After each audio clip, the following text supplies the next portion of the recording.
প্রথমে আপনাদেরকে থ্যাঙ্কস জানাই। এখানকার ভোট একটা ফর্মালিটি হিসাবে কে খাটলো না পরের গল্প, কিন্তু এখানে মমতা ব্যানার্জি আছেন। আর মমতা ব্যানার্জি যত প্রকল্প করেছেন বাংলা মানুষের জন্য, আর মানুষের পাশে যেভাবে দিদি, আমাদের মমতা দিদি আছেন, কারোর প্রয়োজন নেই। পাবলিক এমনি গিয়ে ভোট দিবে আর খুব শান্তিভাবে ভোট দিবে, আর দিয়েছে। কেউ কেউ বলছে যে, কেউ কেউ না, নর্মালি বিরোধীরা যেরকম বলে যে 1000 টাকা হাতে দিয়ে ভোটারকে কনজিউমার বানিয়েছে, তাহলে ভোট পাওয়ার কোনো আশা ছিল না। আপনি নিজে যদি একজন ভোটার হন, সেভাবে কীভাবে, সত্যি কি তাই শুধু 1000 টাকার জন্য মানুষ ভোট দিচ্ছে?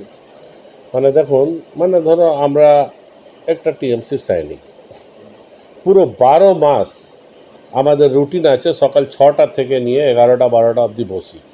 মানুষের কি উপকার হলো যদি আমি নিজেই পারি, হসপিটালের ব্যাপার থাকে, ওর স্কুলের ব্যাপার থাকে, স্কুলের বই খাতার ব্যাপার থাকে, কোনো বিয়ের ব্যাপার থাকে, তো আমি নিজেই যত পারি করি।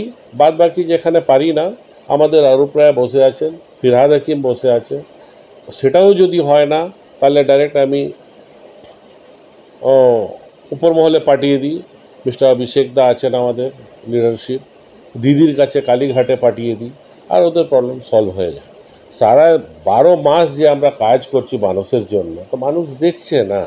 একদিনের জন্যে কে বিজেপি ফিজেপি এসে গেল আর বলবে আমাকে ভোট দাও, তো পাবলিক তো বুঝছে রে ভাই। 10 জনের মধ্যে হয়তো 10 জনকে তুমি বুঝালে, একজন হয়তো ভুল বুঝে করে দিল, 9 জন তো টিএমসিকেই ভোট দিবে।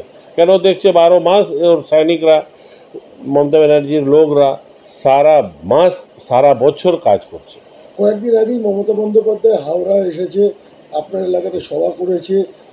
মমতা বন্দ্যোপাধ্যায় বিভিন্ন কথাকে উক্ত করে যে বক্তব্যগুলো উঠে এসেছে, সেটা হচ্ছে যে তৃণমূল ছাড়া এখানে দাঁড়িয়ে থাকার মতো কেউ নেই এই বাংলায়। অথচ সেই একই বাংলায় দাঁড়িয়ে অগ্নিমিত্রা পল বলছে আমরা যদি ক্ষমতায় আসি, তাহলে লক্ষ্মী ভাণ্ডার বা বিভিন্ন প্রকল্প এগুলো বন্ধ করে দেবো। এটাকে কি নিয়ে কীভাবে দেখবেন? দেখুন, আমাদের মমতা দিদি ডাইরেক্টলি বলেছেন এটা ইম্পসিবল, কখনো এই সরকারি প্রকল্পটা বন্ধ হবে না। এটা সব বেকার কথা, ঢপবাজি হুলবাজি দিয়ে কাজ চালাচ্ছে সব।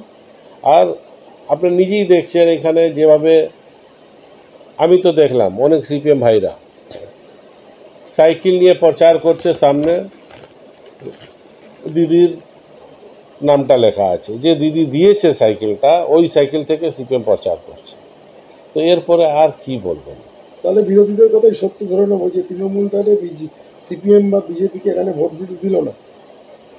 না না, পাবলিক গিয়ে ভোট দিল, ওরা তো এজেন্ট পর্যন্ত দিতে পারলো না। অপোনেন্টের কাছে এজেন্ট কোথায়? লোক থাকলে তবে তো এজেন্ট দিবে, এজেন্টও নেই। আচ্ছা, খুব সাম্প্রতিককালে দু একটি কথাকে বেস করে, মমতা বন্দ্যোপাধ্যায় দু একটি কথাকে বেস করে হিন্দু সনাতন ধর্মের কিছু মানুষ বা মুসলিম ধর্মীয় কিছু মানুষ আক্ষেপ প্রকাশ করেছেন। সেটা কি ভোট বাক্সে রিফ্লেকশন হবে বলে মনে করছেন? কোনো রিফ্লেকশন হবে না। মানুষ আছে, আপনার বলার মতলব যে আছে, গীতাকে বা কোরআনকে দিদি যা রেসপেক্ট যে করেন, কোনো আমার ধর্ম, মনে যে কোনো হচ্ছে যে ধর্মের কোনো মানুষ। ধর্ম, আমার মনে হচ্ছে পুরো বাংলার মানুষ ওইভাবে কেউ রেসপেক্ট করে না দিদি যেরকম রেসপেক্ট করেন। তাহলে ইমাম ভাতা, মসজিদ ভাতা, এটা তো দিদি চালু করেছেন না, তার আগে তো ছিল না। আর আজকে দুর্গা পুজোতে এত বড় বড় একটা ফান্ড অনুদান হচ্ছে, কার জন্য হচ্ছে? এর আগে হয়েছিল কখনো? দিদি তো করেছে। তো যার রেসপেক্ট, এইটা বলার জন্য সব ঘুরিয়ে টুরিয়ে এদিকে ওইদিকে অনেক কথা বলবে, কিন্তু সব বেকার কথা।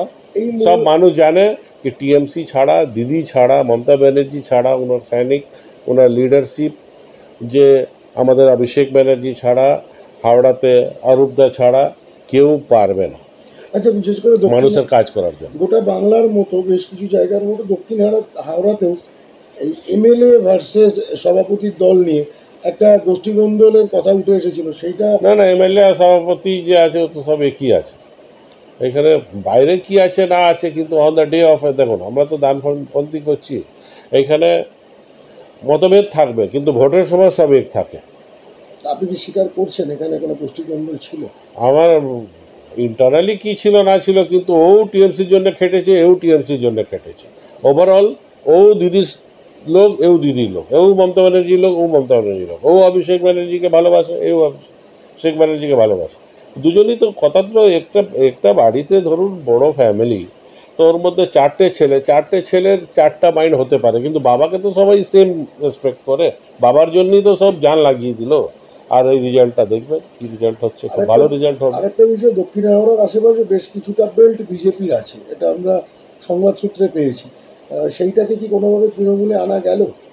আর বেলটা থাকুক না, লিডারশিপ থেকে, লিডারশিপ কজন থাকে, 10 জন, 20 জন, 50 জন, কিন্তু পাবলিক তো লাখ লাখ ভোট আছে না, পাবলিক তো টোটাল টিএমসিকে ভোট দিয়েছে। আর সব্যসাচী যে বলছে 5 লাখের ওপর লিড নেবে, কি বলবেন? হ্যাঁ, ও রেজাল্ট হলে তারপরে বুঝবে, 4 জনে আপনারা গিয়ে ওনাকে জিজ্ঞেস করবেন। আপনার আপনার রাজনৈতিক অভিব্যক্তি থেকে কি বলছেন? এইখানে আগে টিএমসি প্রার্থী জিতেছিল, এখনও টিএমসি প্রার্থী জিতবে। আর যতদিন আমাদের দিদি অভিষেক ব্যানার্জি আছেন, অতদিন কেউ বাল বাঁকা করতে পারবে না। টিএমসি থাকবে, টিএমসি আছে, টিএমসি ইন ফিউচারও থাকবে। ডিপেন্ড করার কি আছে, মানে বাচ্চারা সব বলছে খাওয়া দাওয়া প্রোগ্রাম করবে, আমি বললাম হ্যাঁ করো, আগে থেকেই সব রেডি আছে। That means we have already one.